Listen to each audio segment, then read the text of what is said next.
Okay, welcome everybody to Monster Metadata. What we wanted to do in TEMA, actually with BAVC, was hold an informal session on metadata. From how we understand what metadata is to what you might think metadata is, and how metadata is being used in practice right now. First thing that we're going to do is actually focus on defining metadata. Who here thinks they have an idea, or who here has an idea what metadata is? Feel free to speak up. Data describing data? Exactly. That is the best way to describe it. It is data describing data, or data describing data. It's becoming more and more popular and needed, especially with the advent of P2 workflows.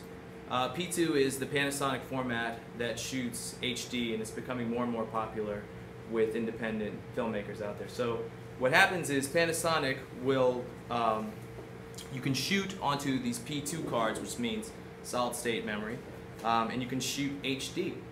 And that's really popular with independents because not too long ago we had to have the Panasonic Vericam was our only way of shooting HD, and that was a $100,000 camera that is now brought down to a $6,000 camera that is still, and then with, I think with all the bells and whistles, we have Amy here, who we did a piece just shortly, and also we just did the purchases for BAVC for our HVX cameras, and I think that we purchased with that two 16 gig cards, Firestore, and the cameras, and the bells and whistles of that. How much per package did that wind up being? Including a new tripod as well was about $6,500. So $6,500 gets you that whole package done and together. What that also gives you is the problem of how do I organize all that media?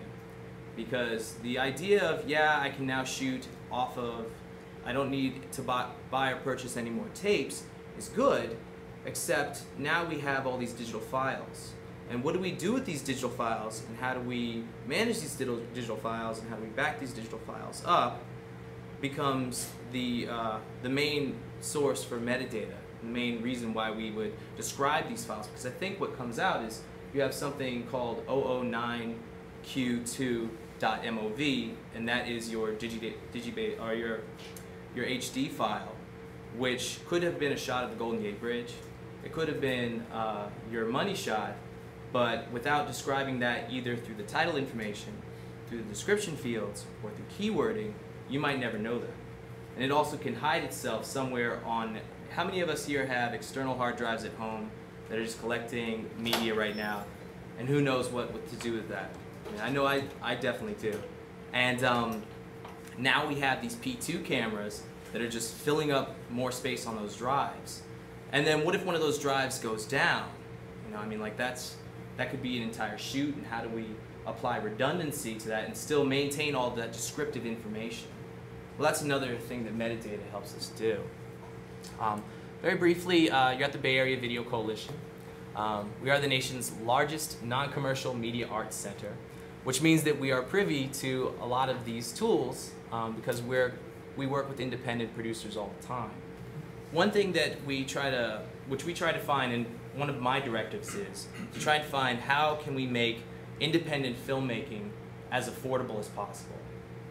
I know that a lot of us are used to, in the 90s, when you would want to edit a film, you would have to rent an Avid.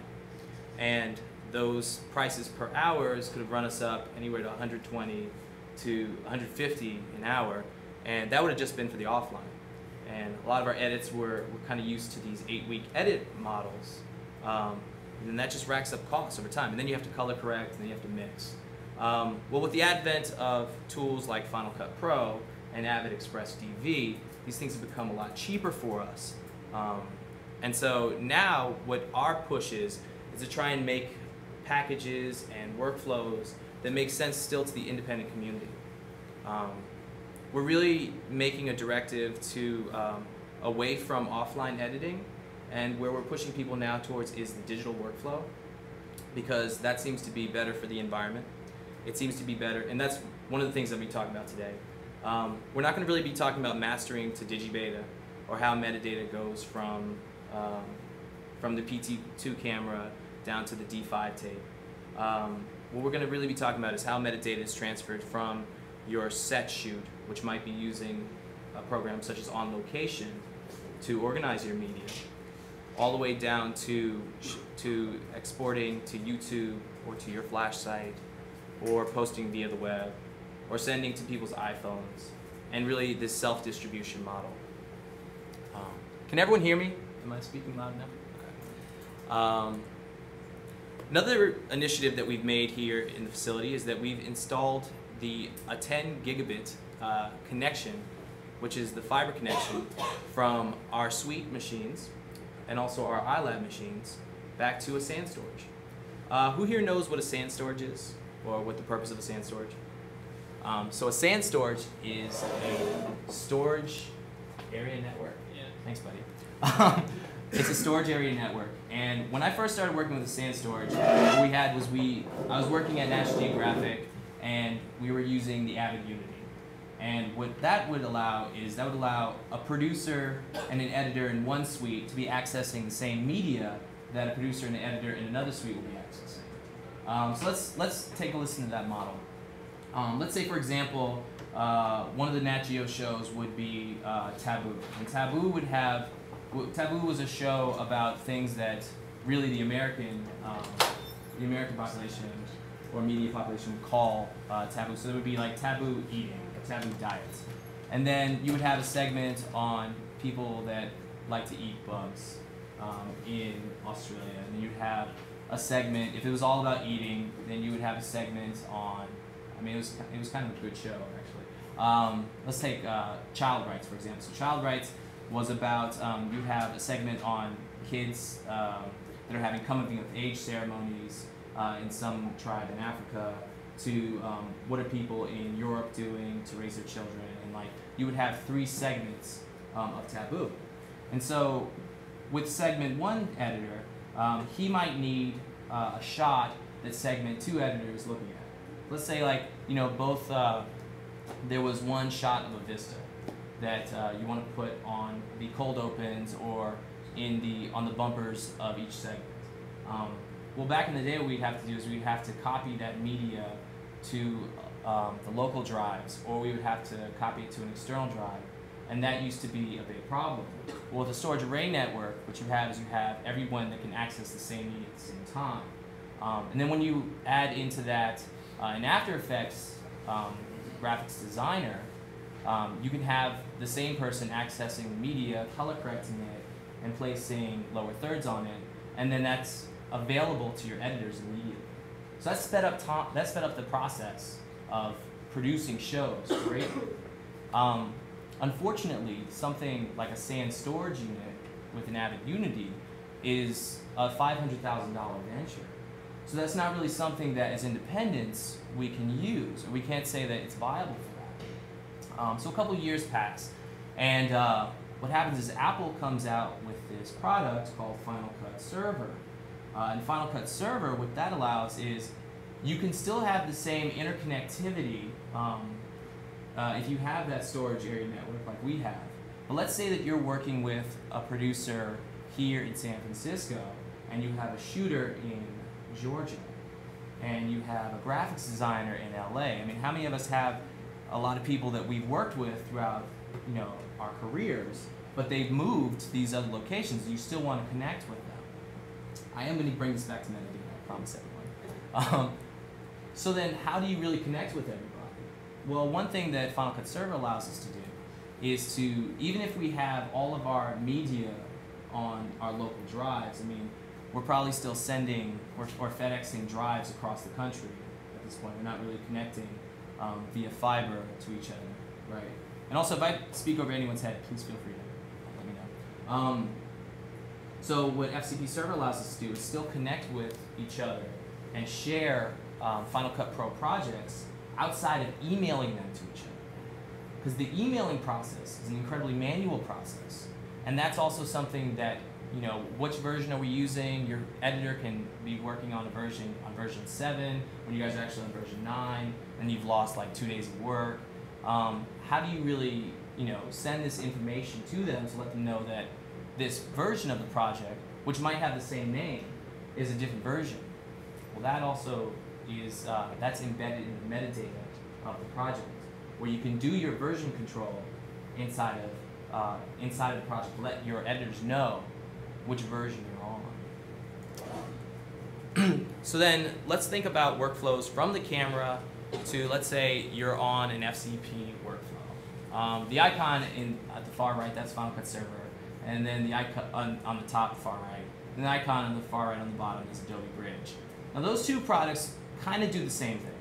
So Adobe Bridge, what it uses is it uses the XMP metadata language to catalog and encode all of the files that you might be working with, be they still files or video files or audio files. What Adobe Bridge does is it allows you to apply that metadata to those files. So Adobe Bridge can do the same thing that Final Cut Server can do. And Adobe Bridge comes with that product. What FCP Server allows you to do is it allows you to customize the metadata sets for your company. And I'll get a little bit into that, and I'll show you guys an example of that as we go on. And then here's an example. Those arrows are actually to indicate some sort of connectivity. I should have put a question mark there. Because how do we really connect a person that is using one computer to a person that's using another? The classic example that I'm going to use a couple times is the graphics designer to the editor. Now everyone is kind of getting to, especially with using FCP Studio, we can talk to the graphics program Motion from Final Cut Pro pretty easily. But what if you're under time constraints and you also have an artist that is used to using Motion, you want to integrate them into your project? How do you have them talking and using different computers becomes a question that we need to answer. So here is the definition for metadata that I got off Wikipedia at somewhere around 11 p.m. last night. But as we've defined it, it is data about data. This is descriptive information to describe media contents. Another thing that I want to just point out is that media can reference PDF files, can reference contracts with other organizations. It doesn't necessarily have to only deal with video. So we're talking images like TIFF files, JPEGs, and we're also talking video files like AVIs, .mvs, MPEGs, M4Vs, MV4s, F4Vs, and all the like. Well, how do we describe what are these versions? What is the content of these particular media assets? That is something that metadata helps us to do. Questions with metadata. There are already established and codified procedures for metadata. QuickTime has one, for example. How many of us have iTunes? Under iTunes, you can list the album of a song, the artist of a song, what the song's name is. Well, that's just the case example of us using metadata to describe that song. There's even a spot for lyrics, and that all can travel with that file. There's a spot for, call them out, there's an album cover, Release date. the release date, the ownership, all that can be applied to those individual files. So that's just another thing of like metadata is not just necessarily about, it's not just about video editing. And it's also, I actually read an article just the other day, which was under, under civil procedure, the civil procedure laws in the United States have changed. And what that means is that emails can now be held in court. So the title of the article was Metadata and Law. So metadata is even going, even the legal profession is having to deal with like metadata, because how do we describe and how do we keep track of all this information? And you can see in court proceedings that might be important. So what I like to think of in terms of metadata is that it becomes a naming scheme that helps us all be on the same page. Let's say, all right, so shorthand that you might develop with your production companies. The full title of Slumdog Millionaire, when you have a production company that's editing that material, they're probably not going to refer to it, hey Jim, how are the titles for Slumdog Millionaire? Every single time that they bring up the show, what will they refer to it as? Probably Slumdog. But the full title of the piece is Slumdog Millionaire.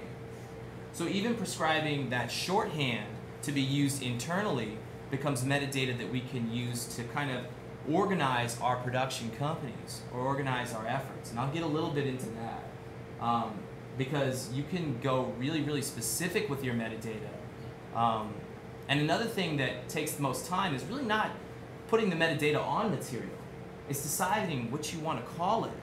So deciding how do you want to describe something internally with your company can be a 6-month process. And then what are your workflows after that? How do editors search for material by location? I was just having a conversation with one of the Nat Geo Specials editors, and he said that he spends a week just going through his footage, marking it as to what the locations are. And when you think about that just in terms of time and cost and money, you've just spent a week of facilities time, tech time, a week of the editor's time, and editors in DC bill for $600 a day. So the bare minimum, you're in the hole $3,000 with this professional going through and marking out the locations. And these are things that we can start to avoid with the use of metadata. So now what if all that information were put in at the shoot? So there is a tool using Adobe On Location that allows you to add place markers, and you can already apply the location metadata onto your clips before you even press record, which is kind of a powerful tool, and I will demonstrate that program as well. So what does workflow mean? I mean, I throw around the term a lot, and I forget that sometimes we haven't really defined what workflow means. Workflow really applies to the tasks that you do to finish and create a product, okay? And your workflow, you can get as detailed as possible with your workflow. Say, for example, I'm an independent, and I'm working on a short piece that the intended deliverable is a web piece. When I wake up in the morning, I'm thinking that I want to attack this piece for 8 hours because I'm hoping to charge $500 an hour for this piece, on a $500 project for this piece, and I think that it'll take me a day to do, and I would like to average somewhere around 50 an hour, and that's, as an independent, I need to have that thought. So when I wake up, I know that I like to turn on my machine, and then I go to each of these programs, and I open up some programs, and I like to spend time clicking on that. Well, all that stuff should really be kind of automated at that point. If I'm always opening up my mail program, if I have a Mac, that sort of thing should be automated. And that adds to my workflow. Anything that I might do every single day, if I'm doing this more than once, I should be scripting for it and preparing for that workflow, because the tighter that you get your workflow as independence, the more valuable your time is and the more you can output. And metadata is really going to come into play on describing our workflow and how to enhance our time. So one production example that I've seen, I just recently came back from the inauguration. A lot of people were using these flip cameras. I think it's kind of hard to see. Let me turn this down. A lot of people were using these flip cameras, and that product up there is an example of the Mino HD. The Mino HD takes a file and sizes it by 1280 by 720, which is HD, and it uses the H.264 codec so that they can keep the size down. And what Flip Camera really is going to do is they are going towards the YouTube market. And what it is you just have a file there. Let's say that at the inauguration there were actually millions of people that were walking down the streets, and I saw people in trees with this little camera, and it's pretty lightweight, so you're able to take the recording of a pan and scan in HD and then post that to YouTube pretty immediately. And I saw like a lot of laptops out, and it has a little flip onto a USB connector, and that was one of the fastest ways to get your media out there. I mean, you were having things that were posted that were filmed 5 minutes before. And I put the QuickTime logo up there because if you have QuickTime Pro, one thing that you can do is add annotations. However, posting those annotations to YouTube is not possible at this time. At least on any of my tests, they haven't been possible. You can put your own keywords in under using QuickTime Pro, or you might even be able to do it using the regular QuickTime by adding annotation. Does anyone want to see an example of that? Or is everyone cool with that? No? No example? Okay. Wait, yes? We got a couple yeses? Do it, Jeff. Let's do it. Just so you guys get exactly what I'm talking about. I have a example of media. External. Oh, wrong one. Document. Oh, media. Hang on. Bear with me. Even though I have thousands of media clips on here, I want to use one in particular that we'll be using today. This is the Cooking with Amy show that we did, full HD. This up in.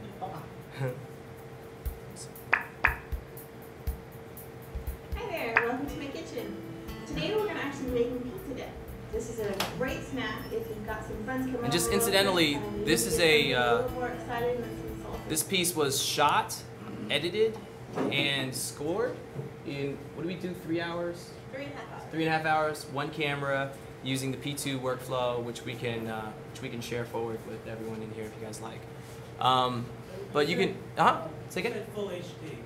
It is, okay, so let's, sorry, go ahead, I'll finish let it. that go. No, okay, so with the Panasonic, it is shooting in an aspect ratio of 1280 by 1080. Okay, and what it's doing to give you HD is it is applying the DVC Pro HD pixel aspect codec to allow it to be stretched to 1920 by 1080. So that's not full HD, but it's full HD DVC Pro, which posting onto the workflow that we're going to be discussing today becomes okay, and especially when if your deliverable becomes the web. Especially now, I think YouTube is accepting the 1280 by 720 aspect ratio. I mean, they're pulling in HD sized clips. Going uncompressed HD is still not really practical. Just from the P2 standpoint, you can do it, but it's not extremely practical, and we can definitely get into that. But we're not there yet. But in terms of digital delivery, it's more than. Would you agree that it's more than more than it used to be? So now just scrub through this, and you can see that it's a show about doing a pizza dip that was actually quite delicious. And there's like some lower thirds that were applied, and then I can pretty much from here I can apply some metadata. Let's do that. So I'm gonna right click, open with QuickTime Player. And it's going to give me the full 1920 by 1080 size. I'm going to do this half size so I can see it. It's still too big. Let's bring this down considerably. So we go to Window, Movie Properties, and here we have a spot to start adding metadata. Add annotation. So the title of this piece, right now it's under our internal naming structure of CWA, which is the shorthand for Cooking with Amy. That's an underscore episode title, underscore the episode number. Okay. I'm going to give you guys the naming scheme that we're using right now, but by no means is this written in stone or law, and feel free to change as you want. So let's type in the full title, which is Cooking with Amy.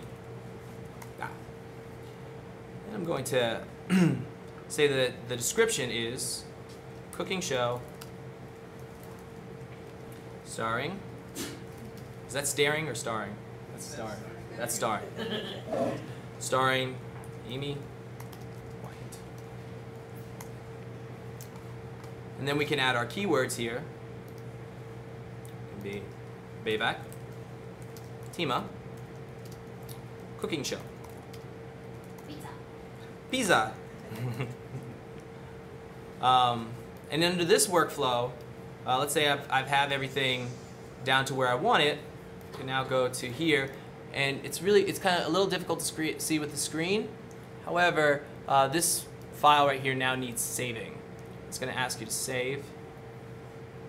Oh, it just saved. Yay. I've been trying to get it to do that for a day now. That's what that just saves. And now you notice that the title has changed from CW_pizza_dip_001 to Cooking with Amy. Can anyone else think of any other annotations from this list that I would need to add? Anyone?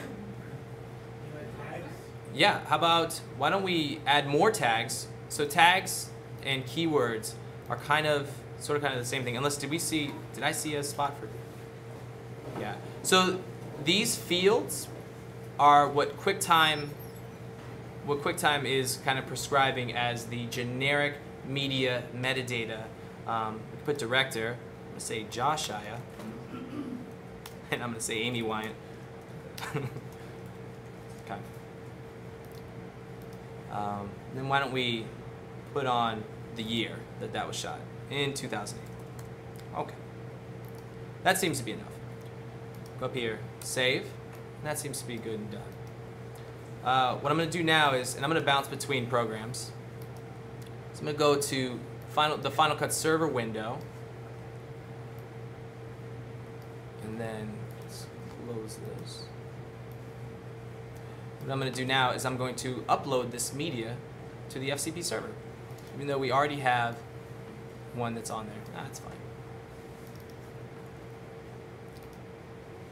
Under media, temp. So does everyone notice that I just did this? I just searched for this twice, or I did this search for it twice. What I should now do is I should make myself an alias and place that on my desktop, so that I'm not doing that anymore. So that time that it would take me maybe like 10 seconds of searching for that should be over and that should be done. If you notice yourself doing something like that, then you really should just take the time to, make the alias, drag drop it onto your desktop so it's more accessible for you. And so with the file that I just, you can even see by the timestamp of 540, 541, 540, that I just added that metadata to. I'm going to take and I'm going to drag drop this into the productions pane of the Final Cut Server window. And here's another spot for more metadata, if I would like. I don't know why that's not coming in immediately. Where I can describe it further. Actually, let me apply a different metadata set. Let's see, Josh Shia. Thanks, buddy. Why don't we say that this is none of that, site type, BAVC. Okay, so this is more metadata that I'm putting on, and we can talk about these metadata fields shortly. Let's just say upload. We already exist in this location. Overwrite it. Say yes. So that's going to start uploading this for me. Okay. So does anyone have any other questions about uploading metadata to the QuickTime example? Okay. Let's get back to it. Okay. Some spots that are also available for you that are outside of YouTube are Blipped.tv. We use Blipped.tv here because we can, on YouTube whenever you post it and then you embed onto a site or your blog, how it has the YouTube posting. The reason why we use Blipped.tv is because it doesn't have that. And you kind of have your videos clean. Because, I think what YouTube has done is great. When you go through the trouble of making your own videos and your own shows, you kind of don't want YouTube's logo on there. You want your own logo on there. So Blipped.tv is one place that we post internally at BAVC. Does anyone else have any? Another one is Daily Motion. Does anyone else have any examples of posting sites for the group that they might use? Vimeo. Yeah, that's a good one. So why post? One thing is self-distribution.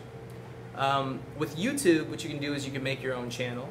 And then another thing that you can do with something like Blip is you can post to your own website.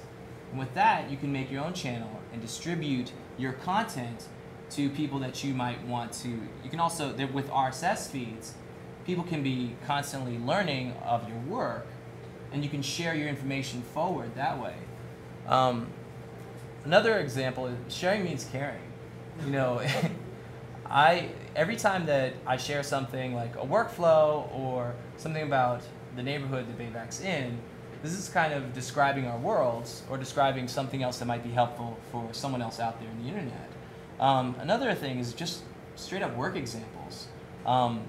With the economy the way it is, having our examples very ready to show potential clients is really kind of powerful. So that's one of the reasons why we post, and making that material searchable through metadata. That's how I've noticed it being YouTube being used as sort of this free, common ground public portfolio space. Yeah, I mean, yeah, I totally agree. I mean, there's a very easy way of posting if you don't have the time or the funds or the knowledge of creating your own websites, is to post to YouTube and then send potential clients the links to your work. I mean, it goes to YouTube, but then it also, you know, it gives people immediate access to your media. And then now with the advent of us being able to post in HD, you can send up your work as uncompressed as possible. Okay. Another production example that I think I've talked about just very briefly is shooting in HD with the P2 cards and log and transferring material to internal storage or SAN for collaboration. When I say shooting using P2, can we just use the shorthand of P2? Does anyone not understand what P2 means? Okay, cool. So using metadata with the Panasonic HD and P2, as I've said before, is very important in terms of us being able to tag those files, because the P2 is going to leave us something saying 9dx002.mov, and we're not going to know what that is. And then I'm going to show an example from the Cooking with Amy show, how we tagged all this material as it was coming in. Just very briefly, this allows us the opportunity to have internal naming scheme. It gets everyone talking on the same page. And also allows you to describe a digital media, allows you to describe your digital media and applying the media to your workflow. Let's go to Cooking with Amy. Okay. So under here, what we have the description. Let me zoom in on this. Okay. Everyone know how I just did what I just did? No. Okay. Control and then scroll allows me to zoom in, zoom out. And of course, guess what? My scroll just died. Okay. I'm not going to scroll again because my scroll's dying somewhat. But so here we have the title of each clip.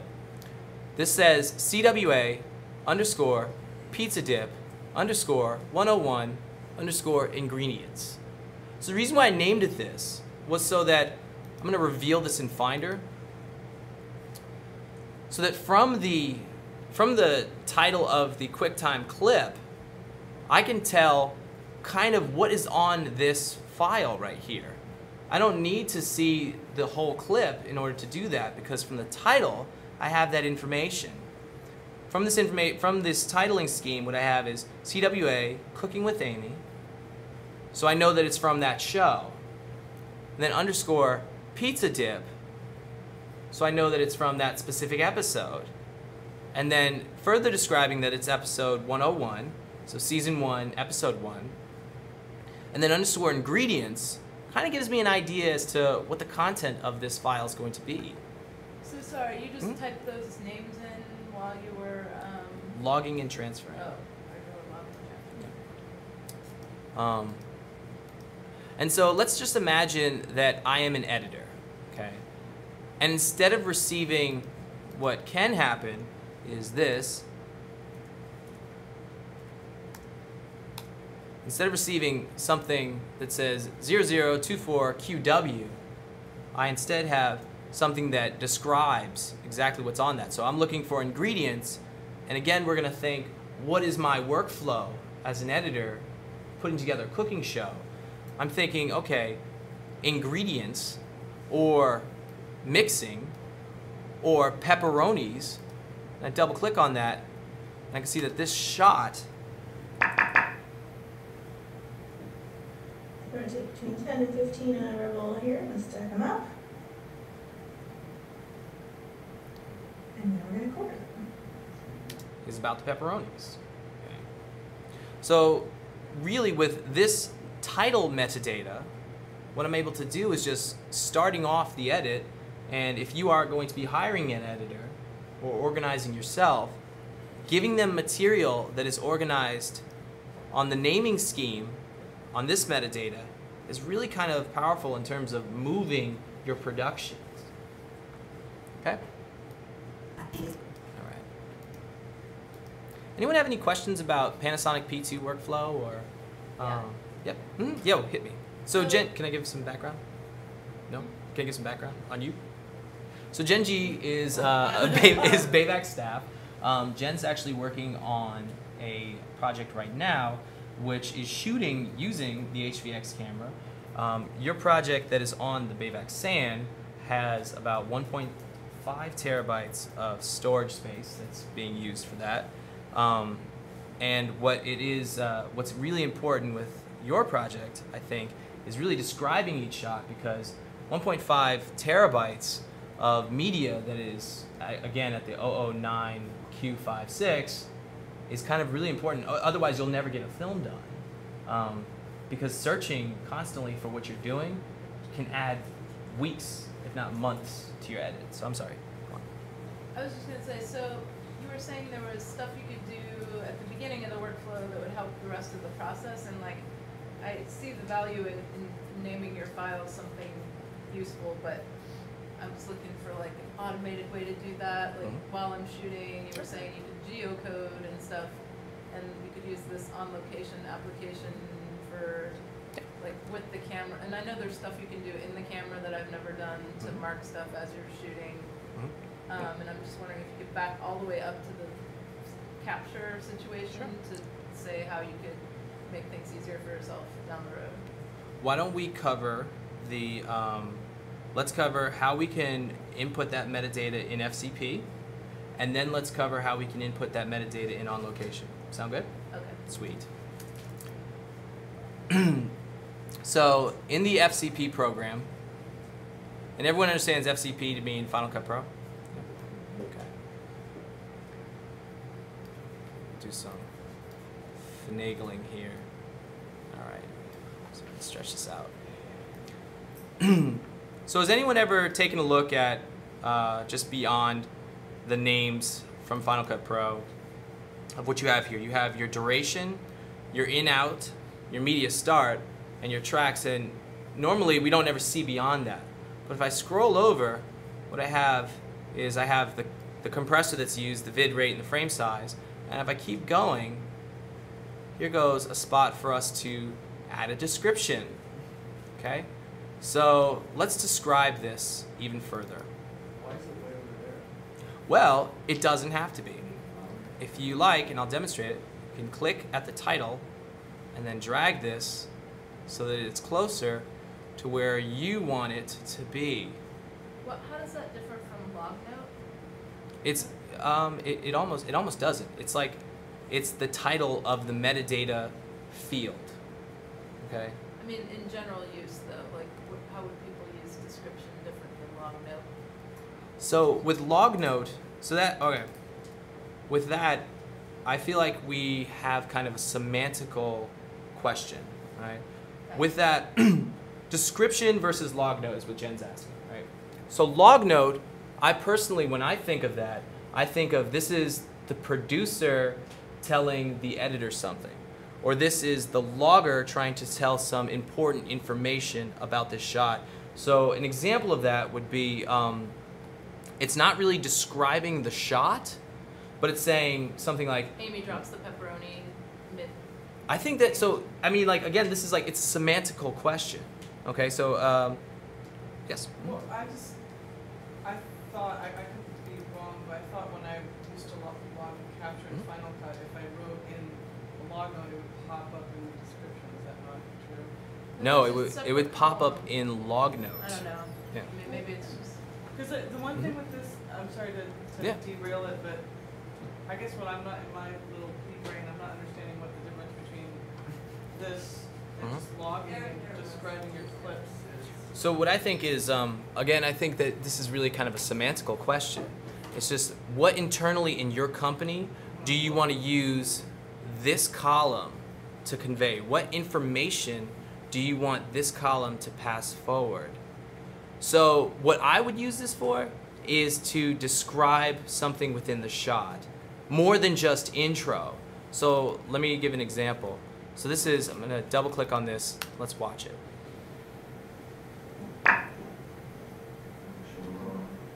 Yeah, it's always good to not get through all the stuff and then not actually rolling. That would be, okay, we got this GIF and it's fabulous and oops, we forgot to push record.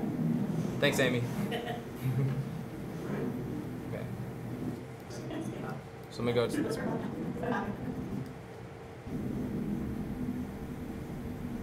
Okay. So let's describe that shot. Okay. Amy starts, but Ja interrupts. Okay.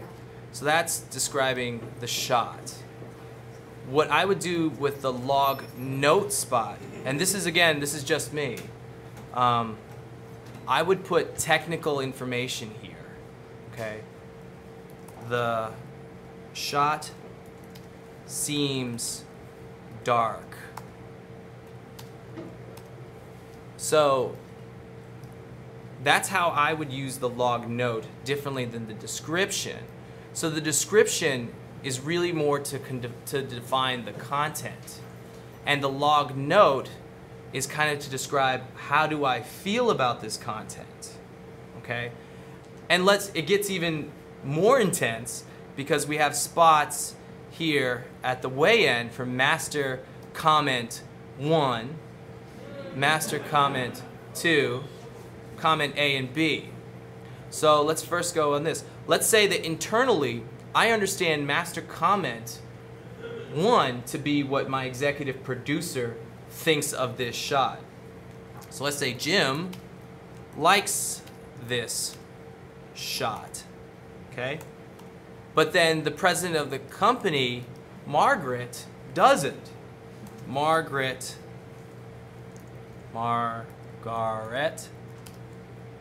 hates this shot, okay? So internally in our company, what we've come up with is we've come up with a naming scheme that uses these metadata fields to describe this shot. So that now I have more information than just CWA, Pizza Dip 101, intro. What I have is something that, actually this is a really horrible shot description. I think Amy starts intro 1, probably be best. And then different from this one, which is actually would be intro 2. Did we ever do the intro? Now to our softened cream cheese, we're going to add a little bit of onion powder. This is okay. So intro 2, onion powder. Okay. And then let's keep it going. Let's get into metadata. Log note. Sprinkles onion powder with right hand.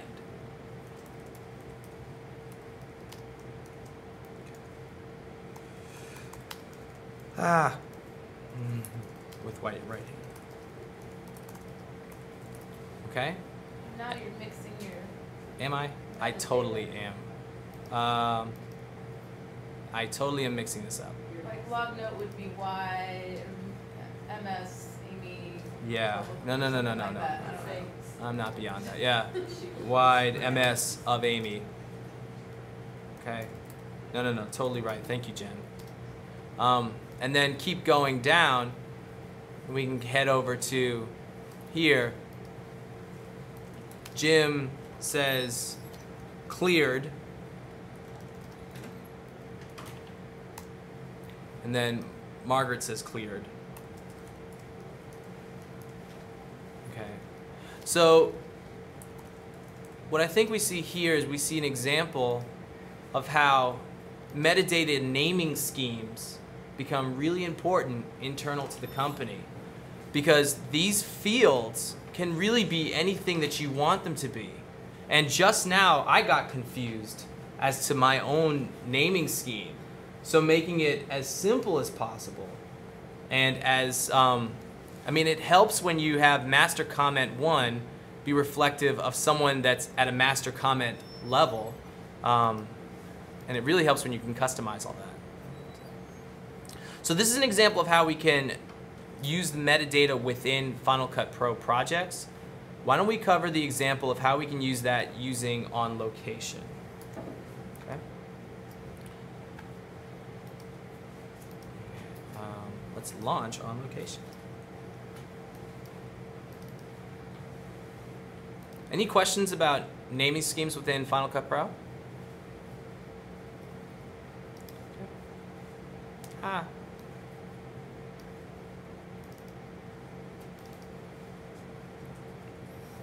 Is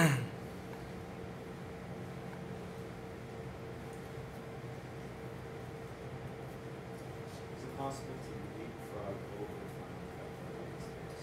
Yes. I'm sorry, what's your name? Kevin. Kevin. So Kevin asked the question of, is it possible to leapfrog over Final Cut Pro these days? Well, what did you mean in terms of leapfrog over Final Cut Pro? Like, let's say you're starting a project and someone's just getting going with video, do they have to use Final Cut Pro? No. There is available to you if you have a Mac. There's iMovie. And iMovie is a fine program.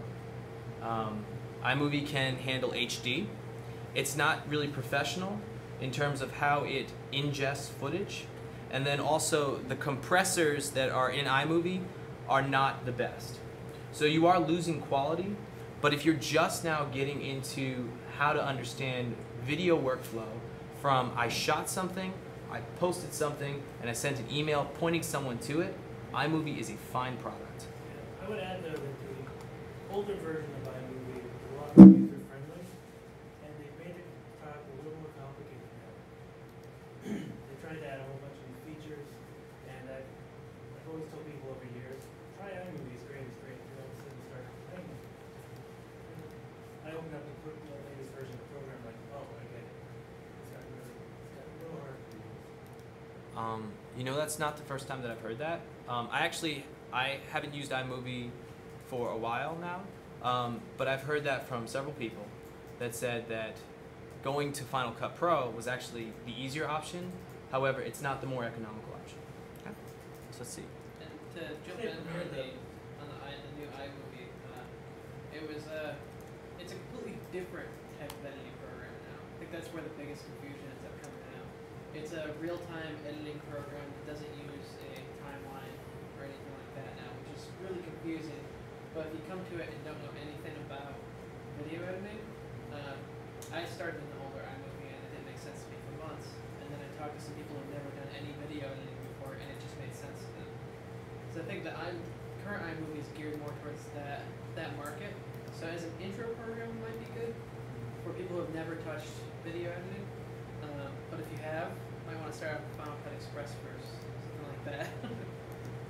Yeah, Final Cut Express, or there's like Premiere, and then Premiere's expensive, but there's Premiere Element, which is also a basic, that's more for PCs and stuff, but I've taught people to use that in like an hour, you know, it's like pretty easy. And everyone, just to touch base about time, I kind of wanted to go on for maybe about 20 minutes, give or take, just on a few other features. So I'm going to speed through this one. I wanted to go on for 20 minutes and then open it up for questions in a really informal Q&A, just to make the most out of our time. Okay. So I don't have a camera with me right here, and I used to be able to go in here and use the on-site camera, but I think because I'm screen flowing, I can't do that. However, let's go through this whole thing. So I think the best case example for this is anthropologist shoots. A lot of the time when we're making our films, we have to get the expert opinion. And usually what that will be is some professor from UC Berkeley that you've called up. Let's say you're doing a film on pyramids Egypt, okay? And you want to call up the UC Berkeley Egyptologist on site. And his name is Rowan Atkinson. He has the same name as Mr. Bean, and you make a joke about that, and he doesn't think it's funny. So, so let's say that this is something that you do. First off, I actually named this horribly to start off with my metadata example. So I named this MMTest00, or I named this the on-location project MMTest. So what I'm gonna do is I'm gonna change it up. All right, let's call it. Let's actually get this into some sort of workable fashion. Let's say new project. I'm gonna do this correct this time. Let's say my show that I'm working on for this Egyptologist happens to be it's a Nat Geo show. Okay, so it's like and then the show title, let's say, is Egypt. And then the episode is 4th season 1 or 5. Okay. Save. So now, when let's say I'm sitting at my desk, and tomorrow I'm going out to the shoot Rowan Atkinson. Okay. What I can do here with the use of on location is set up before my shoot all the metadata from that shoot. And let's say I'm using the P2 workflow. All right. When I'm ready to record to this clip is going to take the name natgeo_Egypt_40501. Now what that tells me is that it's from this company, this show, that episode number, and it's the first clip, all right? And then any subsequent, yeah? I just wondered, okay, so on location is a program that you would have your camera, so you'd have a laptop sitting next to your camera, like you'd be shooting and it'd be recording. It really only works for the, yeah. So the workflow that we found that works is having that at shoots like anthropologist interviews or closed locations. It really is not going to work on a Liberia shoot. It's not going to work on a real location shoot, but some sort of situation where you can control, let's say where you would easily put up a black backdrop, or that you're in someone's home. It kind of helps to. You're saying you would have a camera connected to the computer directly. Camera connected to the computer. You're not even recording the P2s. You're recording straight. You're recording straight. So there's a few things that you can do. One, with that workflow that Jen's bringing up is you can record directly from the HVX camera to QuickTime and bypass the whole P2. You don't even need cards to do that. Firewire? Yes. What I recommend is that you still keep the P2s for backups, just in case that didn't work. But you can, with this example, what it's going to do is it's not going to bring in any of the MXF wrapping. What it's going to do is it's going to create a QuickTime that is going to be the 1280 by 1080 using the DVC Pro pixel aspect ratio.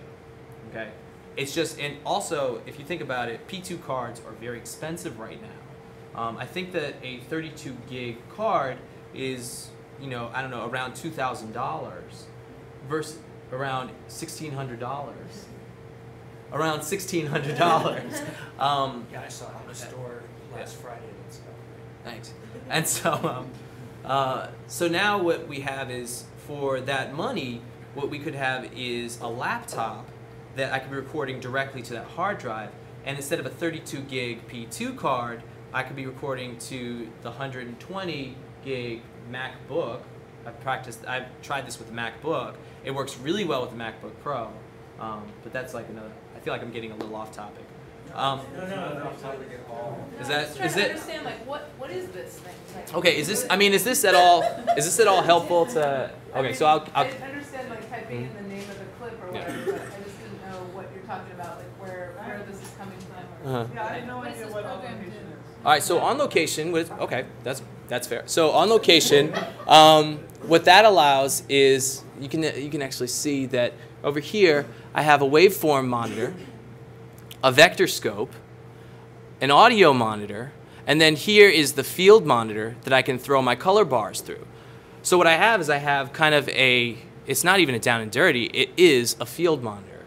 And I've tested with this, and I haven't seen any, going from the color bars from the HVX to On Location, actually I haven't seen any differences when I've loaded that in Final Cut Pro. So this allows us to kind of check your footage on location for drops, for audio glitches. I know that there's a spot even for, and you can, if I had a camera hooked up here, we'd be able to do that. And How much does that program yeah, cost? this is available through Master Suite, and our Master Suites are 25. It's 2,500, It's also in production. and it's also in production. Okay, well, if everyone doesn't mind indulging the time, I can set up a camera to this right now and just show everyone the example full out. So it basically, Yeah, is that okay? it makes any computer, it turns it into a proper monitor, Yeah. in theory, Yeah. and then you can log your clips as you're importing. Yeah, I think that what I think would be a potential workflow for this would probably be that you would have your APs doing the logging.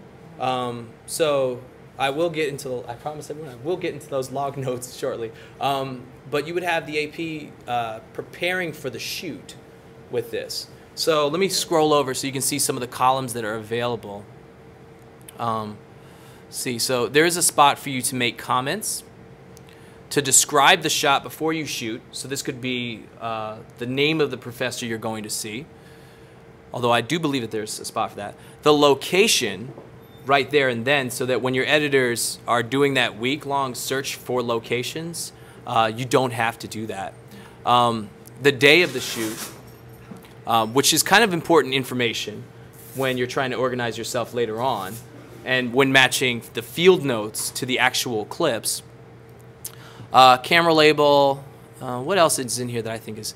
So you can sort of set that up once in this program. Yeah. You have your camera connected, and then every time you push record, it's going to take another file. Or I it's think gonna that- shoot another file that has all that metadata applied to it. If I could be clearer, what I think that we should look at this is not just with the shoot of going to shoot Egypt 405 and shooting this anthropologist. Let's look at this as you have a company and you want to set a standard for shooting anthropologists, or you have a series and you're going to be shooting 40 anthropologists in your series. You don't want to have to do this setup every time, but you know that you're going to need to cover your A cam, your B cam, and you're going to need to be able to say, okay, these are the people that we're shooting. I think that you could set up a template using On Location to play for an entire series. And just with not just the anthropologist shoot, let's say that you have the host opens. So I know that we had, in the Nat Geo example, we had Lisa Ling was always doing the host opens, and it would be the same thing every single time. Or for Independent Lens, last season I think Terrence Howard was the host, and you were pretty much going for the same thing every time. And so what this allows us to do is kind of standardize that. And again, the questions of workflow come into question. All right, so you know that you're sending a producer out, and this is a producer that's been working in the field for some 20 years, and you're getting all that experience, and you're paying for that experience. So you want to maximize their time when you have them working with you. So what I think of when I think of On Location, I think of a program that kind of organizes our shots that we have that I feel comfortable setting up a laptop at, or I feel comfortable, and I feel like that's really the case for most interviews, or most of the interviews you might get that aren't MOS interviews, that aren't done on the spur, but when you're sitting with someone in their house, or when you go to someone's office and you have some control of the situation, using On Location kind of helps you to see if there's any problem pieces. It also helps for you to view these files that you create kind of immediately. Does anyone, anyone have any questions about that? Or because I also really want to engage you guys. So let's get into it. Yeah. I have a question on a different topic. Okay. I've heard that CS4 has a powerful transcriber tool. That's true, would save a lot of time and money. Can that tool be used for clips that are already in Final Cut Pro? Yes. So with that, it depends on how you're going to be accessing that media and how you want to view that media. What the transcribing tool is transcribing XMP metadata. So XMP metadata. And what that is that metadata is a different language than the Final Cut Pro language. So it depends on how you want to search for that material. So if it would be adding a different application to your workflow, but then analyzing when do I need, thanks Jen, when do I need to search for, it takes the question, when do I need to search for transcription? When am I searching? I'm not sure if we're talking about the same thing. The auto transcriber that takes a look at media and then transcribes the. What I had understood is that if you had a sound bite that was 2 minutes long, it would transcribe word for word what the person was saying. We're speaking about the same thing. Yeah, yeah. So what it does is, what I'm poorly trying to say to you is that it does do that transcription, but that information is not output to a .doc yet. And if anyone knows of that, please let me know. It's not given to something as producers we know how to use. So let's say for a deliverable that everyone uses, the script. Okay, we have to deliver a script with the final digibeta with 2 beta SPs to the network. Okay, and that becomes, or that and the EDLs. Okay, XMP metadata is not yet exportable that I know of. If anyone in this room knows of any of it, outside of that to a .doc. We are working on that, and here at BAVC what we're doing is we're actually creating the maps from XMP to Final Cut Server, which becomes a bridge between FCP and Adobe. But that's a lot of that is undocumented work. It kind of makes no sense that that's not available right now, seeing as how most of us producers use that. I was wondering how would you use it? What is it? Yeah. What does it go to? Yeah. It goes to, so it encodes it as a different metadata scheme, which is XMP metadata. Okay, that's Adobe's. It's a no. It's a. You can see the words. You can search, but you would need a program such as Adobe Bridge to search for that. It's not like I can say search through Final Cut Pro, which is something that we can do. We can Apple F on FCP in Final Cut Pro and search by keywords. But not yet have I figured out a way to get XMP metadata, the actual metadata, without highlighting, copy, pasting. It doesn't work as.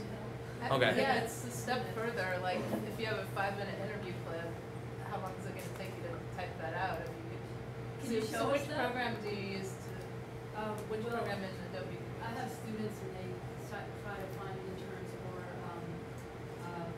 No, in Adobe Creative Suite, is it in Premiere? Ink Scribe. Oh, But I don't, that's not Ink Scribe? INQ Scribe. But used to like Well, I saw a demo, someone gave a demo of CS4 doing the transcribing, but that information, yeah, like it's. But can't go out of the CS4 is a program suite yet. of programs. I was just wondering, like, which of the programs actually I does think that? it's Premiere. Premiere. I think it's Premiere. But Oh. through Bridge, you can read all that information. Sorry, I think I'm gonna try and restart this. I do want to answer that question. Let's do one thing at a time. All right. Give me 1 second. I'm gonna have to. I think I have to restart this. While he's doing it, when you saw that demonstration, did they do that for clips that were in Final Cut? No, it was recorded, it was captured in Premiere. Oh, you know what I remember? We were having issues connecting IMAX to. Oh. Remember that? We need a driver. I think we need a driver. That we just put on your computer. Oh, sorry everyone. I don't know if I'll be able to do that example.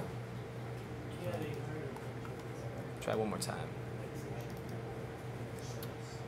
Even if it's just black, we could just pretend that it was recording something, It's good. and CS4 just to see what you would do if Yeah. you were sitting there doing it, shooting an interview. Yeah. Oh man, I really want to do this. Okay, we'll try it.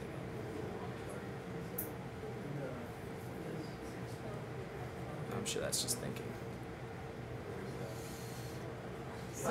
So, big picture wise, in this So- example, we're starting with capturing an interview where an AP or somebody is typing in some basic metadata about what we're about to shoot. Yes. We're recording files and they're being stored on our local hard drive. And then somehow we're going to take that data with the files and We'll get go to Final Cut server, or what's our destination? So, big picture wise, all right, so one thing, Jen asked a question, what are we doing in terms of just the big picture of this? What I think as the big picture is something I've described a second ago is like, when I have an idea of the comments, I'm going to do this example full out. So let's say that internally, we know that this location is UC Berkeley, or the location that I'm going to tomorrow is UC Berkeley. The day of shoot, I know, let's say tomorrow's date. All right, and then I want to label this as my ACAM. Okay. So just by doing that, camera move, we've never been able to really describe exactly what I think camera move is. I think that that's like a pan, or if that's kind of a. Does anyone make? Yeah. So I mean, again, like, you know, this kind of goes into like a semantical question as to like, what do I want camera move to mean? I mean, camera move can be anything, because at the end of the day, this is just a field right here that can. Yep.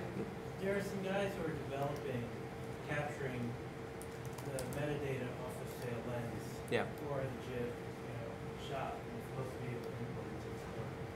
That's why it's not perfect yet, because they can't get the cameras. It's still. So they can look at a clip and extract descriptive information about the lens, say. Right. I mean, someday we'll probably, like, our cameras will automatically geocode and time date stamp and do most of what we would need for. We'll do that with our eyeballs and brains.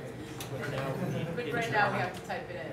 we need intern slaves to do Intern it. slaves, Okay. So. Well, we're currently there with regular photography, so yeah, most of the way there. Bringing kind of back to this one example, we see a couple lists of metadata that we can type in. Let's type in the comments. Actually, comments would be something we'd want to leave. Scene would be the name of the professor, Professor Atkinson. And then with the description, I would want to say, this is Charlie's shoot. Comments might be something that you want to save for that day. So you would have a producer that is giving the questions and feeding these onto the anthropologist, and then they'll say, okay, this was a really good shot for some reason. You know, they might, whisper some words to you, and if I'm the AP that's on location, I want to capture that information right then, so that once they say that, that can be translatable to the edit room later on. All right? Now let's look further into on location, and we'll see that we have a spot for other metadata. And under this metadata, we have, for that particular shot, and everyone sees this, it's powered by XMP. And I'm sorry, ma'am, who asked the transcription question? Yeah. What's your name? Karen. Karen. So as Karen asked, that would be this would be one of the places where we would put that the Adobe the transcribing that would happen after you run it through a media encoder. And I'm not sure if everyone's aware of it, but that is running it through Adobe Media Encoder. And it's just the same, it's kind of the same process as going from your DV-NTSC compressed movie down to like an H.264. You should think of it the same way. It's just running a compression scheme that happens to do the voice recognition software. Okay? So under here I have more information I can put down. Contributor, creator, description. We see that this field has already mapped from where I typed in description as Charlie's shoot to this description field here, so that I don't have to type description in twice now because of something that's called a metadata map. Okay, so that metadata map might also exist elsewhere in the metadata schema. Again, the title of the piece has sailed to the end of Dublin Core. This is the basic metadata schema. Some other things that are kind of, you can't stop them, is the date created. That is metadata that you're not going to really want to change, but it's the date that you've created the file. The creator tool, it says what program this was done with. There are some files in here that, this is a metadata field that I can access, advisory, or identifier, or label. But this one, the ones that are grayed out, you can't access them.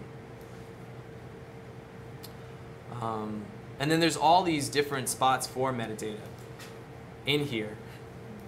This is a full-time job.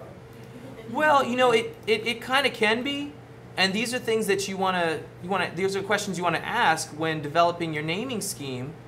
Do I need to know about this one shot that might be 5 seconds, who the coverage is, who the creator is, or do I want to type that in once as, let's say it's my production company as Nat Geo, okay, and then how about it's the TV department, and then when I go over to my shot list, that metadata that I just entered in here, I don't want to enter that in again. Okay, I don't want to tell, you know, every single clip that the TV department is the owner. So through duplicating this, I think, is it? You can either copy the metadata or make duplicate placeholder, which when I made a duplicate that says 002, and then I go into the metadata, and then it still has the same information there. Who's under owner? I thought I saw that. Oh, say creator, Nat Geo TV. So when you type something in, or if I say, okay, I want this to be metadata that I'm going to push forward, you really need to also ask yourself when you're designing these workflows for your companies or as individuals, can this be the last time I ever have to enter this stuff ever again? If I describe a shot, can that live on that shot description throughout the film process? And if it makes it to the final cut, can that metadata still be embedded into the final output? I mean, these are real metadata questions that people are starting to ask. Like, you know, is it important that we know the age of all of the people that we're recording, or is that information that we don't need? One example of a metadata set that we've created and we don't ever use is in our next gen programs at BAVC. We have a spot for the next gen age, but a lot of the times it's after the fact when we're recording this information, and we've forgotten how old these youths were when they were making these films. So with that, it's an example as something that we now kind of pass over, or we know now to ask those questions. How old are you upon creating that? So it's either something that says, all right, this is going to be metadata that we are going to use, or it's going to tell future producers to ask those important questions when the youths are creating the films.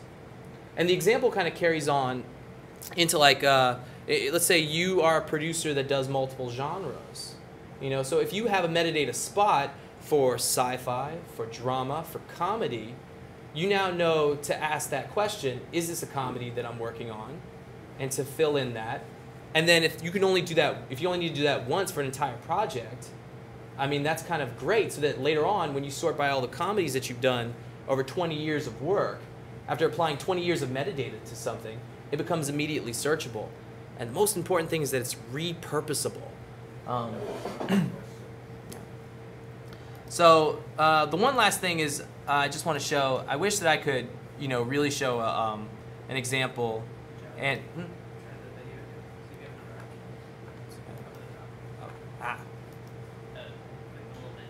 the menu. Oh, this is just, no problem. Yeah. That's okay. No, it's okay. Yeah. Another thing that you can add, let's say that this is the clip name, and under clip name, what I like to put is, for an anthropologist shoot, I like to have my ACAM and I like to have it run, and I don't like to make multiple quick times of those shoots. I like to have a full quick time that I'm working from, so I would just let that go. So then for something like, let's say that you were doing that for a documentary and you're getting the full 60 minutes of their time recorded. let's say that this example carries over into narrative. So now with narrative, you might have an actor that is doing a scene and doing a certain shot, and then they mess up the first shot. Well, you don't want to have to make another clip name for that, especially when it's the same shot. So what you have here is you have this little button that allows you to add a take placeholder. So let's say that the actor is currently acting it out and you're recording this. You could add the take placeholder for 01, and it adds this 02 to its title, which is something that you can also change and say second take. Or this metadata can go here, second take. And then if your director says something like, the second take was the take, you can mark this immediately. I'm pretty sure you can. It was right up there. Did I skip it? That's good. Okay. And that's really kind of on location in action, sending metadata forward. What does good signify? This is that was the take that you want to use. Yep. Mm-hmm. I guess I'm not really clear on when you're going through all this and describing this.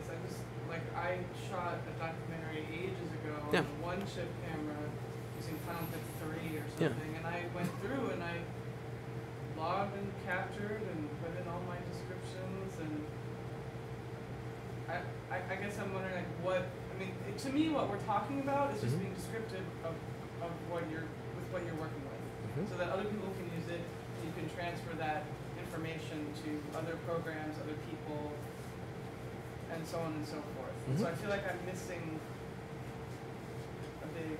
I don't think you're missing the big picture. That is exactly what you're doing. We're describing all of these clips so that you can send a lot of that information to an editor. And the reason why I would want to do that is because I actually, as an editor, I hate when I have to personally look for a good piece and then my producer's not there because maybe they're flying in from California or they're not with me right then, and I don't have that information. So now I have an idea as to what is good, and then when they come in, I've missed the points completely.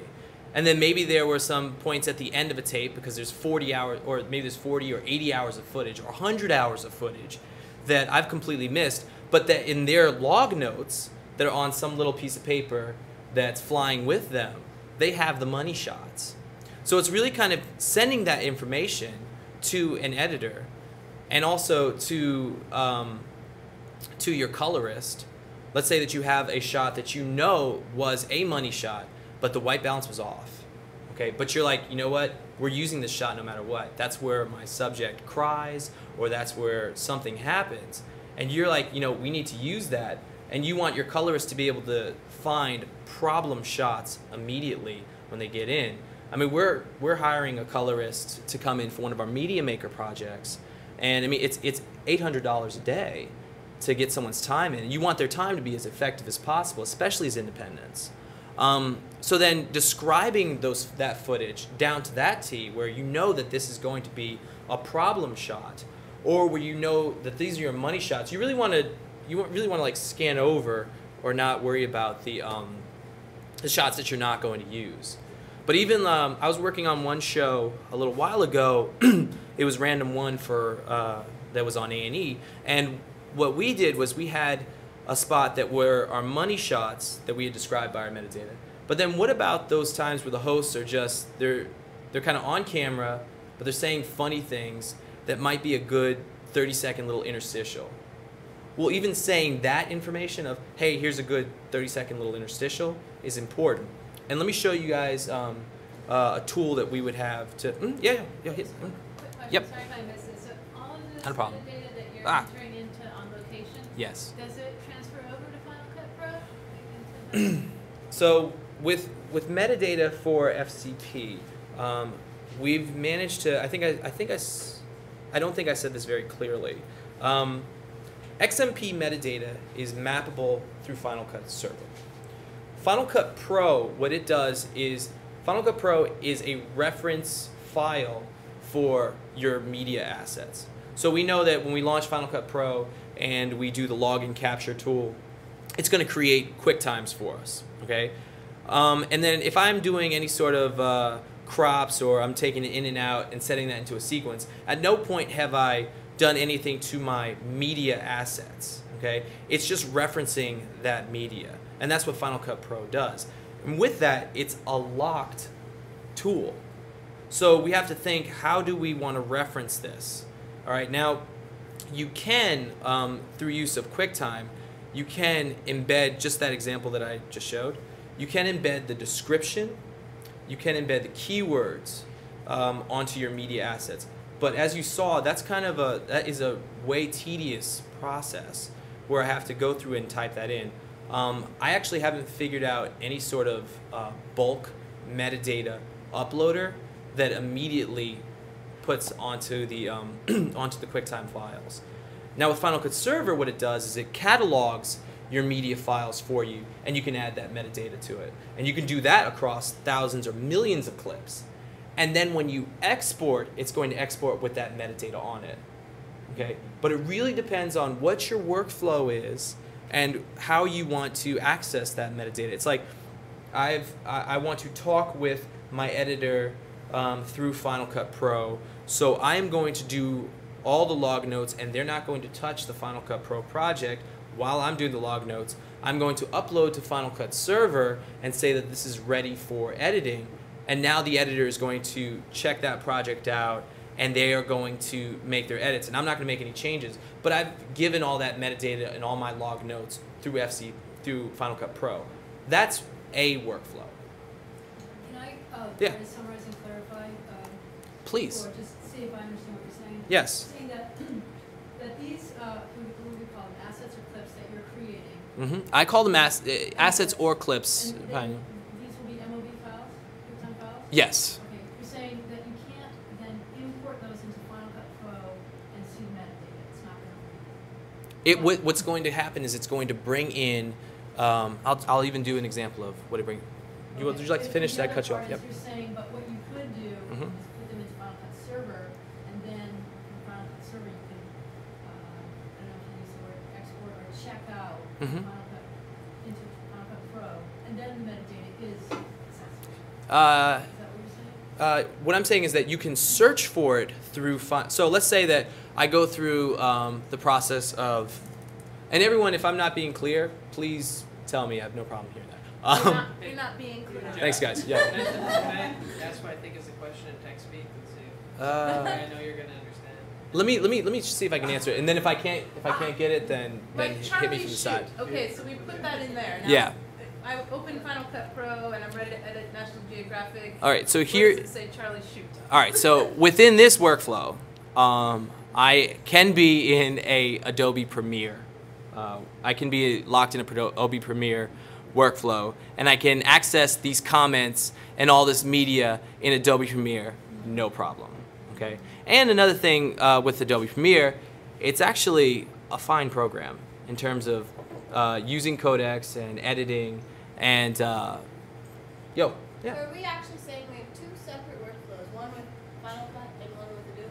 I think what we're saying is that we have a few different workflows. I don't want to think of it in terms of I think at the beginning of our seminar today, I think what I mentioned was that we don't really want to say, all right, I am in the Avid workflow, and I can't get out of it, okay, or I'm in the FCP workflow. I think what we have is we have the opportunity, if we're smart, to pick and choose the best features of all the platforms. So let's say that you know how to do your best editing with Final Cut Pro, all right? But this thing has a really kick-butt way of putting metadata on and organizing yourself before your shoots. Well, how do you bridge that? So one of the things we've done at BAVC is we've created the metadata maps to go from on location to FCP server, and FCP server is an organizing tool for Final Cut Pro. So you can search within FCP server for all this information, and you can talk with your editors and let them know this is the good shot, this is a good shot, and I'll actually give an example of that if I can close on location of how you can communicate that information. But it really kind of depends on what your workflow is. I think I always get the issue of I have a really good Avid colorist. I have an amazing Final Cut Pro offline editor. And how do I get them to talk? Okay? And just naturally, what has happened just in the industry, when we hear Final Cut Pro offline, we think cheaper. I mean, that's just kind of like what's happened. That's not what I think, but that's just what the industry thinks. So the offline might take about like 6 to 8 weeks. And then your online might be an Avid session. And then that's going to be more expensive. And we think that, even though they're doing almost the same process. Well, they're doing different processes, but the editing programs are doing the same process. So I feel like what I always have to deal with is how do I bridge all these people's different working platforms. And I mean, people are now starting to use Motion, and people are starting to get better at Motion, but the best use After Effects. And that's because they've been using does anyone disagree? I think the best use After Effects, or at least the best from actually the best use Shake, the best use Maya.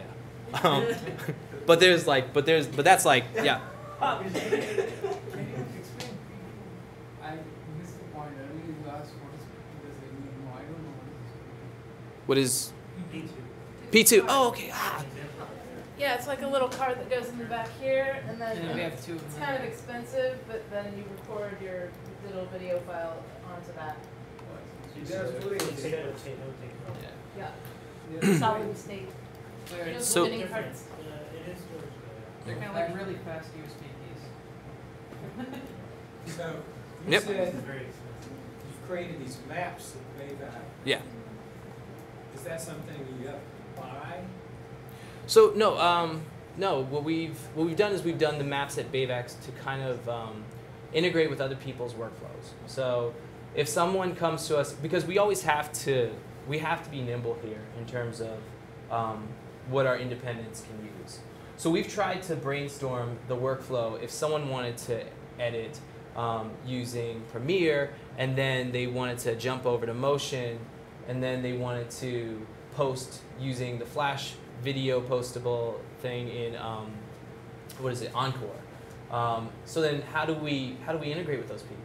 Because they're like, you know what my team does? My team has the best Photoshop editor, and we're editing on Avid, and we're using the DNX codec, and we want to shoot, we want to have a complete and total HD workflow, and we want to go not to a D5, but we want to go down to digibeta, which is an NTS, which is a standard definition format. So we always have to answer those questions. So what I've done here is, or what we've done in terms of configuring the Final Cut server is to match anything. So if you come to us and you say that you have a workflow that that will engage a editor that is in Amsterdam, or an editor that's in New York, and you want them to be able to access your media and work with you, what we've done is we've enabled the Final Cut server to allow you to pull down the projects at a low res. It will also recompress all of your media to a low res version and dynamically connect to pull down the project, edit it afar, upload the project to the server, and dynamically connect back to the up-res media. And then you can also send the project to your graphics designer that's in LA. So we try to get, and then if your graphics designer in LA says, well, I'm using After Effects, well, what are the workflows for that? There are a few, and depending on which one takes the least amount of time, we try to push everyone towards that. Yep. Okay, Hold on, so- I'm sorry. Did I answer your question? I feel like I just went off on a tangent. Well, I guess also wondering how you get from Yes. on location to Final Cut server. Yeah. Oh. Yay! Is there like a menu command or a program? That's my question. It's drag and drop. So once you create the QuickTimes and on location, wish I could connect this to my computer because I'd be able to show everybody in here. But the XMP metadata fields carry over from on location to Final Cut server. There are XMP. Because you guys created some special bridge thing. Yeah. Or whatever. But for There's those a of lot. us outside of BAVC, it sounds like we Yeah. can't take advantage of these cool Adobe products if we're using Final Cut Pro. Is that correct? That's pretty much. Well, no. Well, another thing that we try to do here. Give me a straight answer. So yeah, kind of the Please. same thing. Yeah. We did Cooking with Amy. Okay, we did it at our apartment. we used on location to pull in the capture. You did some logging while you were pulling in that data. You then edited on the location with Final Cut Pro. Did any of that metadata that you took with on location map over in Final Cut Pro, or was it all just kind of a waste of time initially? It all mapped over. Yeah, I think there's a whole other set of issues that happens with tapeless workflows, and even before you even start editing, you could lose data from 2 cards, you've got all kinds of crazy stuff happening, and that using this program is going to solve a whole lot of other issues. I think what it does is, I agree, what it does is it applies, gives us the opportunity to apply more redundancy to our work. So if we're shooting onto these P2 cards, okay, which are expensive and don't hold that much information, we can also be recording onto another external drive, or we can be recording onto an internal drive on the laptop, so that we now have our media in 2 different locations. And then the XMP metadata does map to Final Cut Server, so that it is searchable through FCP But Server. only through Bayback. Yeah, well, that's my question, which I think we're all sharing. Yeah. As members, bottom line, do we take advantage of the mapping and being able to jump around across formats and platforms and do all this great stuff with new media, overloading? Do we need to rent facilities or rent access to the server and everything you described? Like, does that make sense? Yeah, I mean, well, we make that, I mean, we are a fee-for-service facility. Yeah. But what we also do is we make that available to you only after we consult with you. So we make sure that we consult with you like 15 minutes to understand what your project is. Because if we feel like you could take advantage of a lot of this, then we do push you towards that. We do have a subscription service for just if you wanted to have access to the Final Cut Server and be able to organize a project. We do offer that. Is that new? Because I didn't hear that. Yeah, I mean it's available on our front page on our website right now, but that is something that we are developing, and it's available right now. And I would love for everyone to come and rent a suite here at Bayback. And there's also that also brings in the question of like, how much time do you need to upload your media and to encode it, and then also to take that with you and have access to metadated media, and how are you put into your own workflow that works for you. And actually, what I hope that our members do is to let us know what works for them. So if it works for you for us to spend more time developing the motion workflows, then we do that. Final Cut Server kind of allows for really easy access to like all the Final Cut products, but we integrate with it using After Effects, using Photoshop files. Photoshop files, it works really well because that keeps all the layer information with it, and all XMP metadata, comes with it as well. I'm gonna give First step would be consulting. Well, the first step is like what we like to do is just have a conversation, just about like what are your projects. So is that the half-hour legal consultation? No, that's different. That's something that I'm the digital productions manager, and that's something that I do for our members. So we shoot you an email and say, okay, talk to me? Absolutely. Absolutely. I would hope that everyone would take advantage of something like that. I don't think it's been so spelled out. Oh. I haven't. It's a new product. It's very super new. The reference that product that we had us the front page of yesterday. So We've it's been very. Seems like it's on the front page. It's on the front page. We've been developing internally for almost 6 months, but it's the first time it's been available to the public. So very, very new to the public. I mean, this is all very good. I get the sense that it's like really cool and it's gonna change my life, but I don't fully understand it yet. Like I brought in my hard drives and they sucked all this media in there and stuff, and like. So why don't I give like another example of how? That's what it is. It's a media. It's almost time. Yeah. Let me give another example of how a producer could send their comments forward, and then let's wrap up. Just because I think that this is is a cooler feature that anyone can use kind of out the box. Okay. So this is the annotation feature. If I click on annotation. Can we rewind for 1 second? Yeah. Where do you get Final Cut Server and how much is You can buy it from Apple. I mean, obviously from Apple, but how much is it? For independent, okay, so the listed price, if you are not a nonprofit or an educational institution, is $2,000 for an unlimited license, and then $999 for a 10 license copy. And then if you have an educational, if you're a student or a teacher or a BAVC member, you get a discount. I'm not sure what the discount is. You get the educational discount. Yeah, absolutely. That's what they say.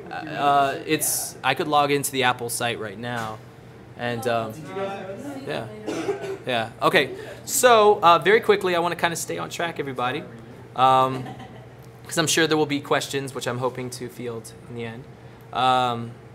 Let's just do. This is the annotation tool in Final Cut Server. Let's say that this is a piece that I want to watch, and let's say that I am sitting in that coffee shop or that Starbucks, and I want to see what my producer has uploaded. So here, I can play a piece that's kind of at low res, but if I'm making comments, I don't really... My blood burned through her.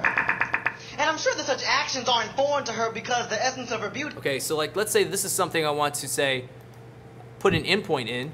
Who is this? Okay, and this is something I want to share forward. Add annotation. So it now says that Josiah at this time said, who is this at this time code? Now let's say I want to just scrub through the piece, and I'm like, whoa, and I want to red flag something. Red flag, for, let's say, foundation X. Okay? And I want to say that that's at this time code. So that now all of my comments start to become tagged onto a cut that a producer sends me. And then I can say, oh, hey, another one, good shot. Let's add the endpoint, add annotation. So what I'm starting to do here is just go through this piece and add annotations on a version cut that my editor might have uploaded for me. And anyone can use this sort of thing if they're logged in through the FCP server. And you say, let's add this again, endpoint, are these shots cleared? Okay. And so now what I have is, see, endpoint, add annotation. What I have is my comment scheme is immediately with the annotation tool available through FCP server. By going here, let's clear that. Annotation contains flag. Let's see what in the next gen assets has a flag assigned to it, and that is this one. So be it red flag or green flag. So immediately I'm able to search based upon the comments that I've put forward onto these videos. Are the annotations on just a particular cut, or are they on the... They're on they're on this asset. So these annotations are on this asset, and the asset could be a cut. The most widely used one for this would be like if someone wanted to upload a cut of a film for you to view. What the Final Cut server will do is, upon upload, it will add any additional metadata that you want to add to it. You can describe this as version 7, and then it will make a clip proxy for you. Now, clip proxy is a lower res version of that file so that you can view this over distances, over slower connections. So you don't have to wait anymore for you to download a full res version of your project. And you can upload and be working with higher res versions of your project. And let's say that you wanted to take this and you're like, all right, I'm going to go in to the review and approve of this, and I'm going to say that I approve that. Say save changes. What that can do, this approves under status field. This is metadata that now indicates that this cut has been approved. Or I'm going to say that this cut is rejected. Or I want to say that this cut is ready for fine review. And all of these fields in this drop-down are completely customizable. based upon whatever your needs are. But it's something, again, to like say I'm the manager of this project and I want to say that this is completed.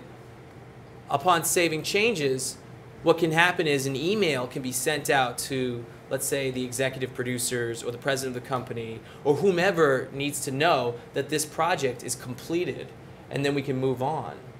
What I just kind of demonstrated really quickly is the whole review and approval process in FCP Server. And so like those people, those executive producers or whatever, they wouldn't even necessarily need to have Final Cut Pro. They could just have a copy of Final Cut Server and then view these low-res files and improve them and stuff? So Final Cut Server is it's a Java application.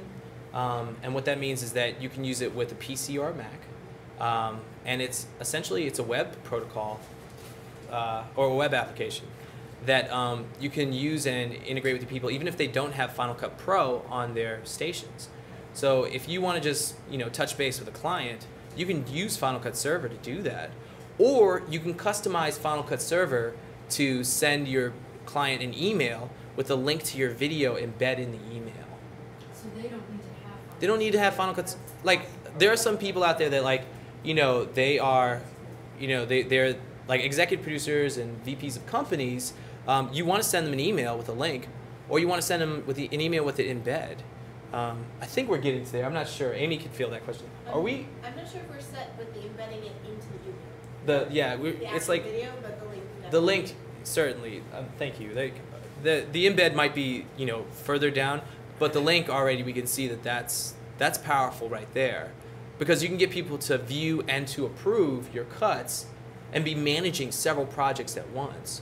I will say again that we do offer this service available at BAVC for our members, and there is a subscription rate to it, but it's subsidized. And I try to make it customizable as to the members' needs. So any feedback on that really kind of helps. So. Well, I want to conclude right now. I'll stick around for the next 15 or so minutes if anyone wants to ask any more questions. I have unlimited attention span to geek out about this stuff. So unlimited. I haven't found the end of it yet. So if you guys have any questions, but I want to conclude the base portion. I didn't get to a lot of the features that we have here at BAVC. So I can keep going, but does anyone have any questions just about workflow, metadata, FCP Server, how we use FCP Server here? Quick about P2 to on-location. We're going to record to BAVC Pro as you're recording to your P2 card? No. You mean to DVC Pro tape? To tape? No, you're going to record to your hard drive. Yeah. Can you also record to your P2 card at the same time? Yes. Do you want me to, if I have a, okay. And then, thanks, Amy. You know which one. so